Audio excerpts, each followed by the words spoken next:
you gotta have the S20 Ultra's space zoom to see me. It's the Bar for Bar Weekly.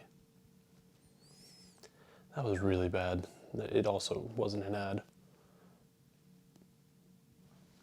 You got 2 this week. It's the week of March 6th, 2020. We have a bunch of random big kind of news, so it's exciting. Let's start off with like the least exciting news, I guess. So Public Enemy was at the Bernie Sanders rally in LA on Sunday. Or, well, more specifically, just Chuck D. Because Flav Flav refuses to go to these things. Also, in the words of Chuck D. Basically what happened was Flav Flav is now no longer part of Public Enemy. And this recent event wasn't necessarily like what caused it to happen. Apparently he's been on suspension from the group since 2016, mostly for like not showing up or just being him, I guess you could say. They released a statement that says, Public Enemy did not part ways with Flav Flav over his political views. Flav Flav has been on suspension since 2016 when he was MIA from the Harry Belafonte benefit in Atlanta, Georgia. That was the last straw for the group. He had previously missed numerous live gigs from Glastonbury to Canada, album recording sessions, and photo shoots. He always chooses to party over work. Public Enemy Radio toured Europe and co-headlined with Wu-Tang Clan in May 2019 without Flav. They have also done numerous benefit shows without Flavor. While Public Enemy Radio was moving forward, Flavor Flav was starring on the reality show Growing Up Hip Hop New York, where an episode featured his children discussing an intervention and putting him into rehab. It's time to move on, and everyone wishes Flavor well. Signed, all the members. Flavor Flav obviously had something to say. He basically said, nah. No, he basically said, nah, you guys can't really call yourselves Public Enemy without me. Which makes sense, because a lot of people who go to see them live kind of expect Flavor Flav to be there. So when he's not there, they're a little confused. And they're not really, I guess, told why. He also said that he didn't want to back any political candidate, and that's kind of why they removed him. But Chuck D said no, that's not what happened. Clearly from the letter. Earlier, before the actual statement came out, Chuck D had also said something along the lines of he doesn't want to do any benefit shows. Basically, if he's not getting paid for it, he's not doing it. So that sucks. Hopefully, things change. Moving on. Probably the biggest bit of news this week, at least from what I've been able to tell, is Megan Thee Stallion's contract renegotiation. So apparently she had brought up with 1501, the production label that she signed to, that she would like to renegotiate her contract because her management team at Rock Nation was kind of going through her contract and they're like, oh, did you know that this was in here? And allegedly she did not. So she wanted to renegotiate. The second that happened, they just kind of cut off communication entirely and basically, at least according to her, like prevented her from dropping anything. Which kind of sucks because apparently she was planning to drop something today. She obviously has. But But yeah, like she was planning to drop something and there was like, no, you're not doing that. So she went to court and basically got a restraining order, which allowed her to release her project Suga today. So that's a good win for her. But I don't know how well that's gonna play out for the rest of her contract. As of right now, we get kind of like a vague idea, or well, not even vague, it's pretty obvious, what her contract said. So as far as money is concerned. So as far as total profits, it was a 60-40 split, with 60% being 1501. They're going 50% on publishing, and then 70-30 for merch and touring, where they take 30% of all merch and tour sales. And apparently this is a little bit steeper than normal, although the publishing deal does sound a little bit better. I'm not in the music industry, so I don't know what the exact details of contracts. But it was enough. There was definitely something in there other than the splits that made it so that she wanted to renegotiate. The other thing that I guess we found out is that she's in for a 4-album deal, with her previous 2 projects not counting towards that. So she's yet to deliver a debut album. So clearly her management, or her production company, is upset about that, because typically you don't want to renegotiate a contract before you even have any albums out. And this is fine. You should renegotiate.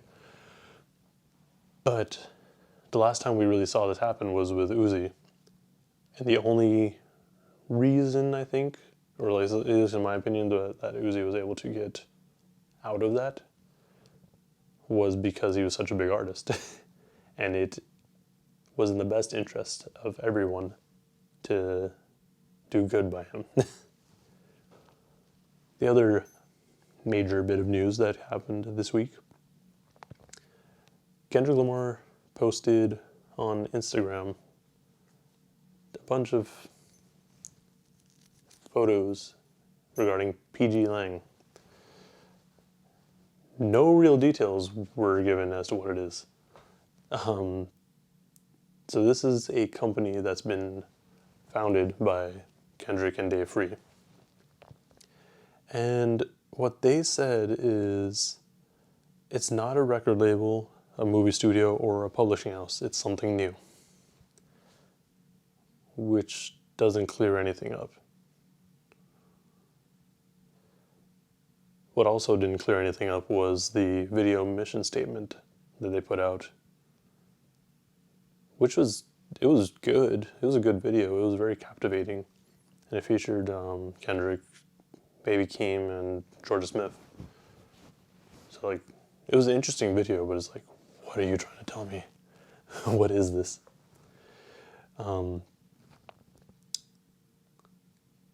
However, Justin Hunt, also known as the company man on Twitter, said, pgLang is at service to creators and projects that selflessly speak with and for the shared experiences that connect us.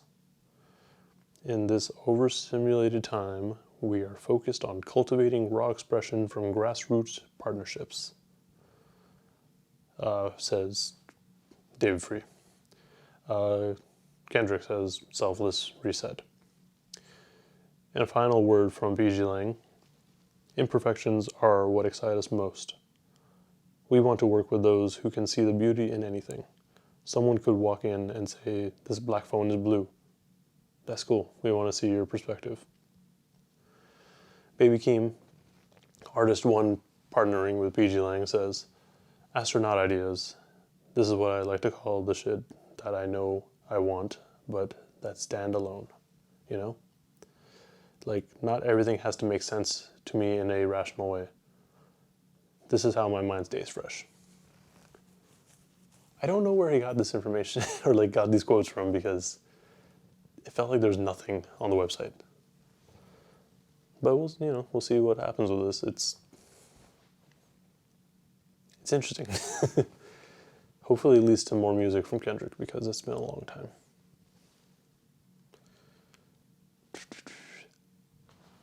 Moving on until like the more minor bits of news.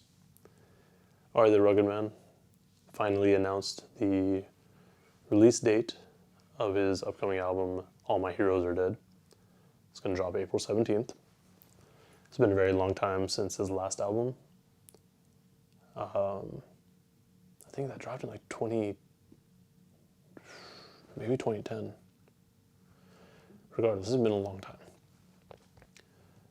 So it's nice to finally see it coming. We got a couple short films this week. One from The Weeknd promoting After Hours, and the other one from Uzi promoting Eternal Atake. They were both really weird. I guess that's kind of a theme that we got going on for videos this week. Just strange things that don't really make a whole lot of sense. But they're fun to watch. South by Southwest got canceled today. So, if you don't know, that's the Art and Music Festival in Austin. And that was supposed to happen next week, or start off next week. So, kind of sucks. A lot of things are closing and getting canceled because of health concerns. Just be safe out there.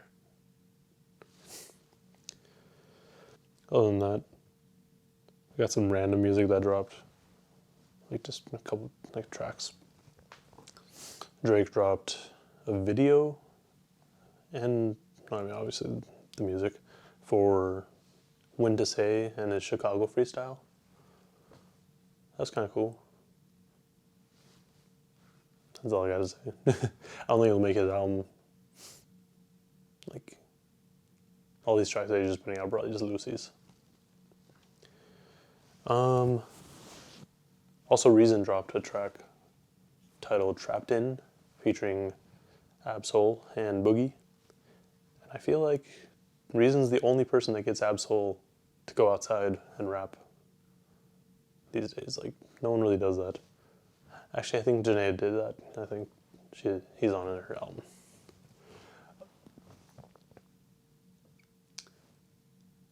I guess the biggest drop this week was in our album release segment. So, really the biggest thing that dropped, like I was mentioning, was Lil Uzi Vert's Eternal Atake. It's really funny because I guess it was supposed to come out next week. And one of the first comments on this when it dropped was, how's he going to drop this album, or how's he going to drop this album 2 years late only to drop it a week early? I just thought it was silly.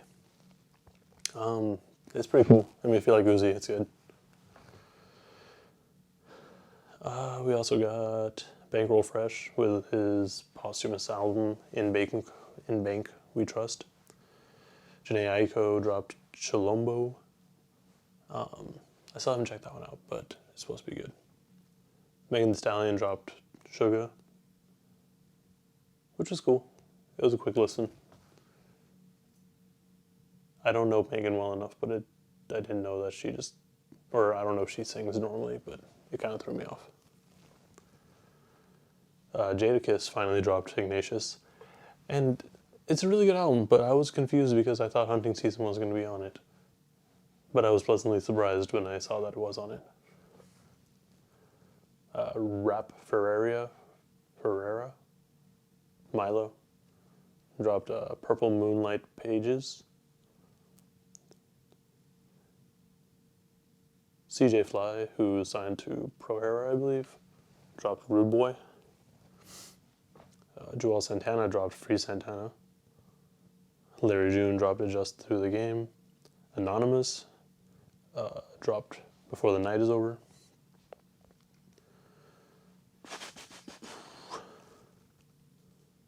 I think that's all for albums.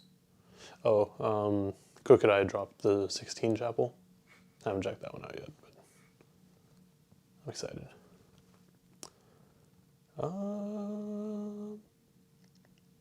I think that's all I got. So, as usual, please like, comment, and subscribe. I don't have flowers to hold or caress this time. Also, I didn't go to Harvard. This is just an IDK hoodie.